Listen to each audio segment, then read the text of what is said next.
नमस्कार, ये आकाशवाणी पटना है। अब आप समी अहमद से प्रादेशिक समाचार सुनिए। प्रधानमंत्री नरेंद्र मोदी ने आज मुंबई के जियो वर्ल्ड कन्वेंशन सेंटर में पहले वर्ल्ड ऑडियो विजुअल एंटरटेनमेंट सम्मेलन वेव्स का उद्घाटन किया। इस अवसर पर श्री मोदी ने कहा कि यहाँ वेव्स शब्द से तात्पर्य है संस्कृति, रचनात्मकता और विश्व से जुड़ने की लहर।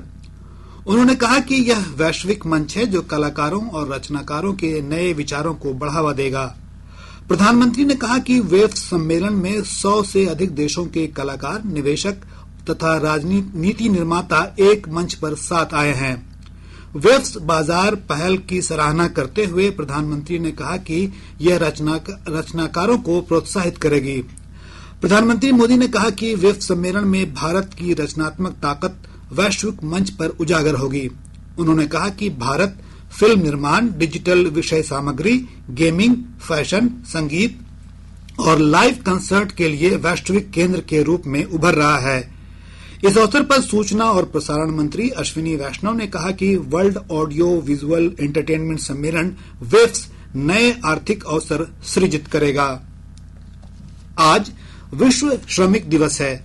श्रमिक आंदोलनों और विभिन्न देशों की अर्थव्यवस्था में कामगारों के योगदान को रेखांकित करने के लिए प्रत्येक वर्ष 1 मई को श्रमिक दिवस मनाया जाता है। इसे मई दिवस के रूप में भी जाना जाता है। गृह मंत्री अमित शाह ने विश्व श्रमिक दिवस पर देश के सभी कामगारों को बधाई दी है। श्री शाह ने एक सोशल मीडिया पोस्ट में कहा कि विकसित भारत का संकल्प साकार करने के लिए दिन रात परिश्रम करने वाले श्रमिक लोगों का जीवन सुगम बना रहे हैं तथा अपने कठिन श्रम और समर्पण से अर्थव्यवस्था को मजबूत कर रहे हैं। राज्यपाल आरिफ मोहम्मद खान और मुख्यमंत्री नीतीश कुमार ने श्रमिक भाइयों और बहनों को शुभकामनाएं दी हैं। इस मौके पर राज्य में विभिन्न संगठनों की ओर से कई कार्यक्रम आयोजित किए जा रहे हैं। खेलो इंडिया यूथ गेम्स 2025 के शुभारंभ को लेकर तैयारियां जोर शोर से चल रही हैं। उद्घाटन समारोह पटना के कंकड़बाग स्थित पाटलिपुत्र खेल परिसर में होगा। मुख्यमंत्री नीतीश कुमार 4 मई को इस समारोह का उद्घाटन करेंगे। इधर खेलो इंडिया की मशाल गौरव यात्रा राज्य भर के अलग अलग जिलों का सफर तय करते हुए पटना पहुंच गई है। कल इस गौरव मशाल यात्रा की समाप्ति होगी। आज और कल पटना जिले के अलग अलग हिस्सों में खेलों के शुभंकर गज सिंह के नेतृत्व में यात्रा निकाली जाएगी। प्रादेशिक समाचार आप आकाशवाणी पटना से सुन रहे हैं। लोक जनशक्ति पार्टी रामविलास के प्रमुख और केंद्रीय मंत्री चिराग पासवान ने कहा है कि जातिगत जनगणना बहुत ही जरूरी थी और ये समय की मांग थी। श्री पासवान आज नई दिल्ली में संवाददाताओं को संबोधित कर रहे थे। श्री पासवान ने कहा कि प्रधानमंत्री नरेंद्र मोदी ने सही फैसला किया है।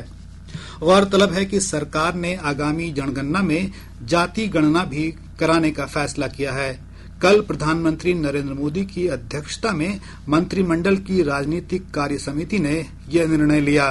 सूचना और प्रसारण मंत्री अश्विनी वैष्णव ने मीडिया से बताया कि कुछ राज्यों ने जातिगत सर्वेक्षण समुचित रूप से कराया, लेकिन कुछ अन्य राज्यों ने इसे राजनीतिक मंशा से और गैर पारदर्शी ढंग से कराया है।